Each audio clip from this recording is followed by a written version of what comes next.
Vedete Duilio Ines, lo scopo della terapia di coppia è anche quello naturalmente di conoscersi meglio, Sì, ma anche di trovare dei modi per stare bene insieme, certo, no? Modi certo, nuovi anche sì, alle sì. volte. Cosa ne pensate? Ma almeno sono molto d'accordo sul discorso del conoscersi meglio. In Cioè, che senso? nel senso che più che conosco mia moglie, manco mi viene voglia di stare attaccata.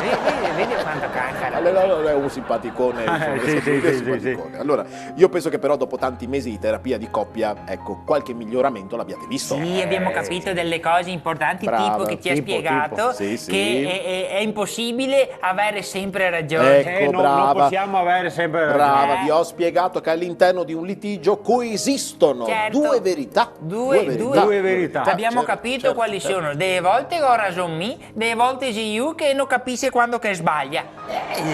Sì, no, non intendevo questo, non intendevo non questo. credo Comunque, Sì, per- sì. Oggi vi voglio proporre un gioco. Ma che bello. Le farò il gioco. 3 domande, le Sì. farò al signor Duilio. A me. Sì, sì. Ma per stabilire l'affinità di coppia, il signor Duilio non dovrà rispondere per se stesso, Sì. ma dovrà rispondere come se fosse invece sua moglie, Ines, d'accordo? forte, certo. Come se la risposta la desse sua moglie. sì, Così noi stabiliremo qual è la vostra capacità di stare insieme, di conoscervi a fondo, certo, capisce? certo. No? La vostra Capito, affinità capito. di coppia.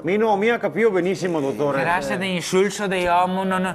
Io ti fa delle domande, ti devi rispondere, ma no quello che ti risponderesti te, Duilio. Sì. Devi rispondere da in, nel senso che entrare nella psicologia, nella conoscenza di non rispondere con quello che hai in mente te, non confondere le mie con le tue emozioni nella risposta. Oh no, io, l'altro.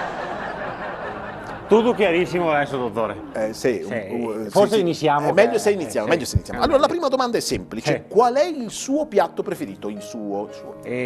Tartar di tonno con lime e letto di rucola. Sì, bene, bene, bene. E qual è il suo colore preferito? Amaranto. Amaranto. E qual è il suo animale preferito? È il tucano. Bene, bene. Allora, le domande sono finite. Puoi Ines, indovinare? sono giuste le risposte?